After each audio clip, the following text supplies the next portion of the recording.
Assalamualaikum warahmatullahi wabarakatuh.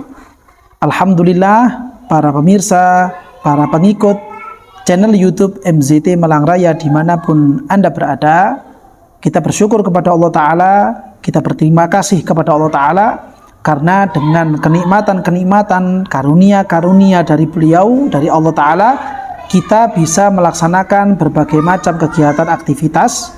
Teriring harapan dan doa, mudah-mudahan segala aktivitas kita yang baik diterima oleh Allah Ta'ala, dan aktivitas-aktivitas kita yang kurang baik, mudah-mudahan itu semuanya diampuni oleh Allah Subhanahu wa Ta'ala. Amin ya Rabbal Alamin. Para pemirsa channel YouTube MZT Malang Raya dimanapun Anda berada, pada video yang sebelumnya telah kami bahas, kita sudah mengkaji bersama bahwa dalam masalah talak, dalam masalah talak itu memiliki beberapa rukun. Yang mana diantara rukun-rukun talak itu sendiri adalah pihak yang memberikan talak. Dan itu pun disyaratkan supaya dia melakukannya secara mukhtaron, bukan karena paksaan. Artinya memang dia sukarela mentalak istrinya, bukan karena adanya paksaan untuk mentalak, menceraikan istrinya.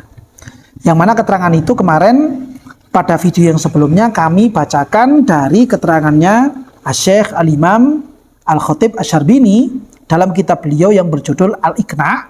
Demikian juga kemarin ada keterangan-keterangan dari Hasyiah Al-Bujairami Al-Iqna'. Nah, dari situ kemudian berarti kalau seandainya terjadi perceraian, si suami menceraikan istrinya, namun suami ini menceraikannya karena paksaan, karena adanya paksaan dari pihak lain, itu kemarin sudah kita bahas, ini merupakan talak yang tidak sah. Berangkat dari riwayat hadis baginda Rasulullah SAW, beliau menyatakan la talaqa fi iglakin ai ikrahin. Tidak ada talak dalam masalah paksaan. Sehingga ketika ada suami ini mentalak istrinya, ya, karena adanya satu paksaan tertentu, ini pada dasarnya tidak menjadi talak. Nah, paksaan ini tidak kemudian serta-merta semua bentuk paksaan itu berarti masuk dalam pembahasan ini, tidak. Ada syarat-syarat tertentu supaya paksaan-paksaan ini betul-betul muktabar dalam kacamata syariat. Tidak mutlak semua bentuk paksaan adalah muktabar. Ya, kalau misalkan semua bentuk paksaan itu muktabar, nanti ya akan bahaya juga. Bisa-bisa karena mungkin saja ini, ambil contoh saja. Si suami ini karena merasa sudah mulai tidak nyaman dengan istrinya, lalu dia kemudian minta tolong sama minta tolong sama temannya. Ya, orang Jawa bilang kong kali kong. Diajak negosiasi temannya ini. Tolong kamu nanti paksa-paksa saya untuk menceraikan suami saya, menceraikan istri saya. Ya, dengan bentuk adegan atau drama yang lumayan bagus, ya, dijalankan secara lancar, masif dari temannya ini. Nah, kalau model seperti itu, apakah tetap terjadi perceraian? Ya tidak. Ya tetap tidak terjadi perceraian. Karena apa? Paksaannya ini dibikin-bikin. Berarti dia menceraikan istrinya mukhtaron, bukan karena adanya ikrah. Oleh karena itu, para ulama kemudian memberikan ketentuan-ketentuan ikrah atau paksaan seperti apakah yang dia itu bisa menjadi muktabar, sehingga ketika dia betul-betul terpaksa lalu memunculkan kata-kata cerai kepada istrinya, cerai ini tidak terjadi. Sebagaimana tadi dalam riwayat hadis, la talaqa fi iglakin. Tidak ada istilah talak ketika berangkat dari motif keterpaksaan atau adanya paksaan. Ya, ini tidak terjadi cerai. Yaitu apa yang diterangkan juga oleh beliau Syekh Al-Imam Al-Khatib Asy-Syarbini dalam kitab Iqna' beliau.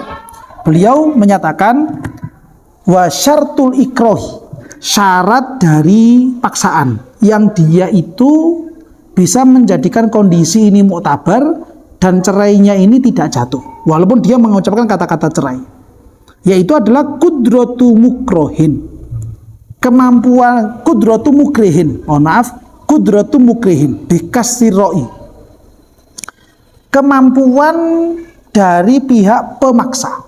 Mukrih artinya adalah pihak pemaksa, orang yang memberikan paksaan. Dia mampu apa? Ala tahqiqi ma haddadabihi, dia memang betul-betul mampu untuk mewujudkan, mengadakan, memunculkan apa yang menjadi ancamannya dia. Ya, apa yang menjadi ancamannya dia? Biwilayatin, entah itu dari segi wilayah, dari sudut, karena mungkin ada latar belakang wilayah. Wilayah itu artinya pihak pemaksa dia memiliki kekuasaan terhadap orang yang dipaksa.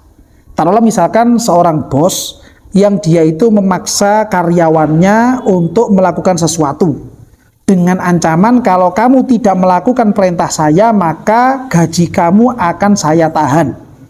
Tentunya bosnya ini memiliki kuasa terhadap karyawannya dalam masalah gaji, dan memang dia bisa untuk menyetop, menghentikan gaji karyawannya itu sampai karyawan ini mau melaksanakan perintah bosnya. Memang mampu. Ini namanya mukroh. Ya, ini namanya mukroh. Au taglibin, atau dari segi taglib. Pihak pemaksa memang memiliki kekuatan, dia memiliki power untuk memberikan hal-hal yang menyakitkan kepada pihak yang dipaksa. Ajilan zulman. Dengan memberikan ancamannya itu, melaksanakan ancamannya itu baik secara cepat ataupun lambat, zulman, yang mana itu muncul karena kezoliman. Ini syarat yang pertama. Pihak pemaksa memang dia betul-betul mampu untuk melaksanakan ancaman yang muncul dari dia. Berarti kalau misalkan ada paksaan dari salah satu pihak, yang mana pihak ini dia tidak mampu melaksanakan ancamannya. Dia memaksa tapi dia tidak mampu melaksanakan ancamannya. Taruhlah misalkan ada anak kecil misalkan. Ada anak kecil. Dia belum balik misalkan.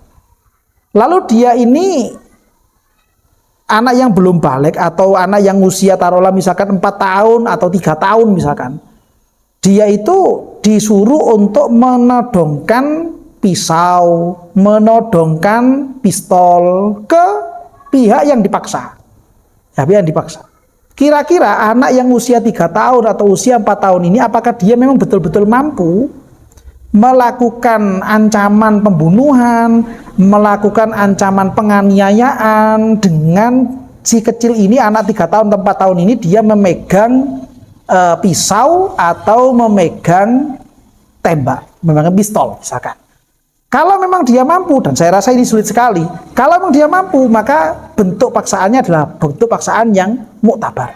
Tapi kalau ternyata anak kecil yang 3 tahun atau 4 tahun ini tidak mampu, dia tidak mampu, walaupun dia sudah megang pisau, tapi dia tidak ngerti caranya menggunakan pisau.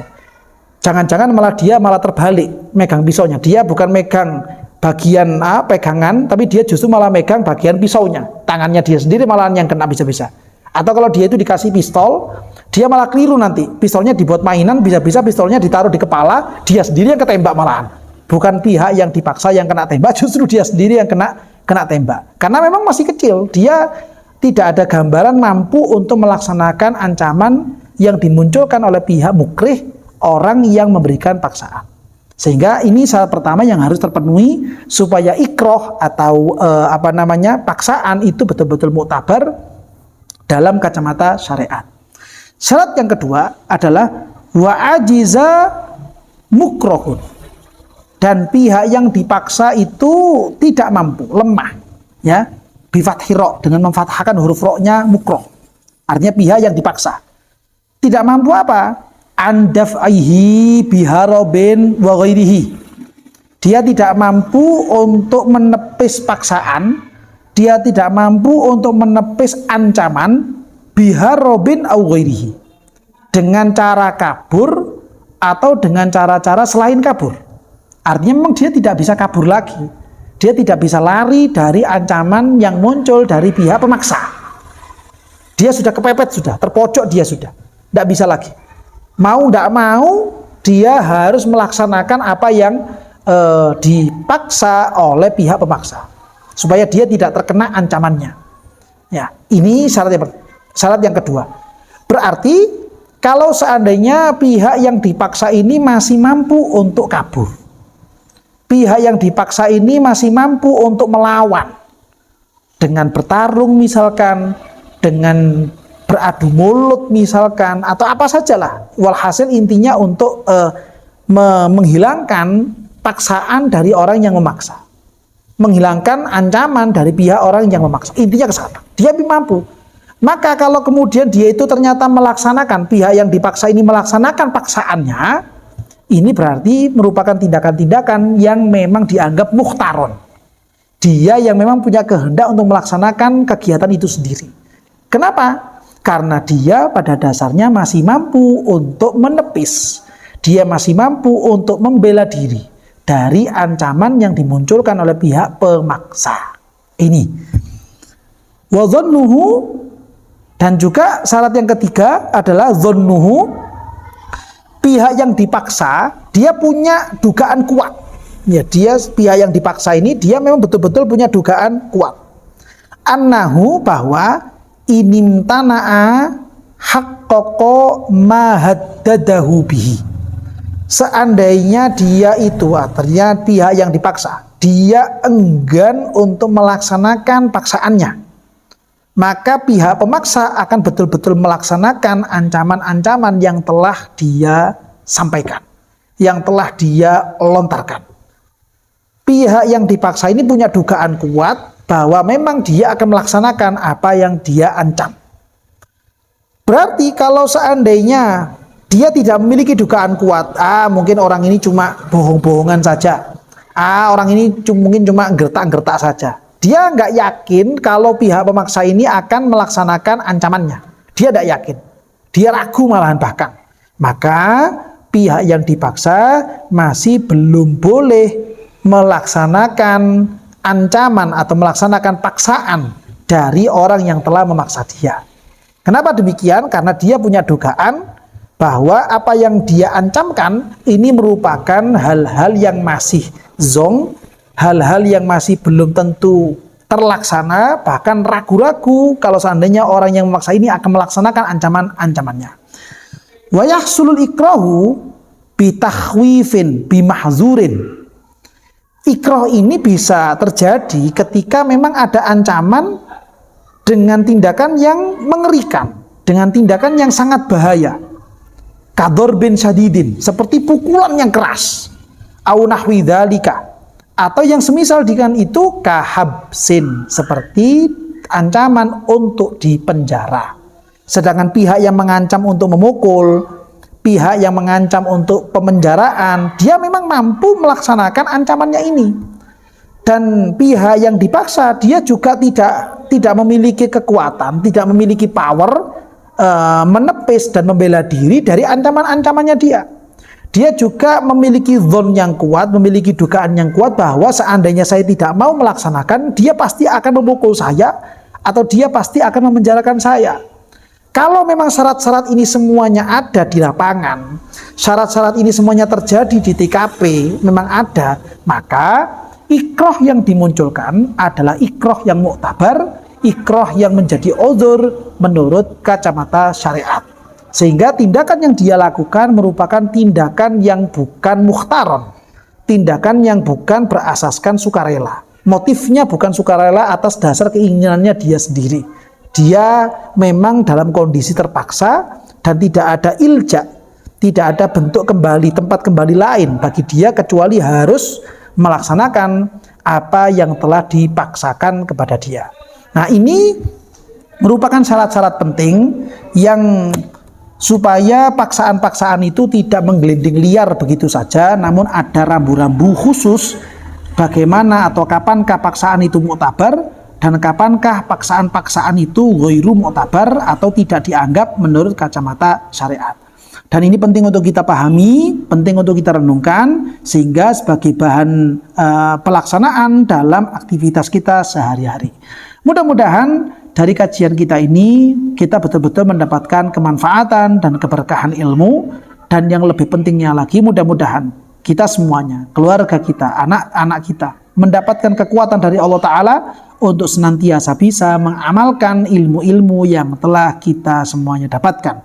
Sehingga dari situ kita bisa menjadi orang-orang yang mendapatkan ridho dari Allah Ta'ala dan juga mendapatkan kecintaan dari baginda Rasulullah Sallallahu Alaihi Wasallam. Amin ya Rabbal Alamin.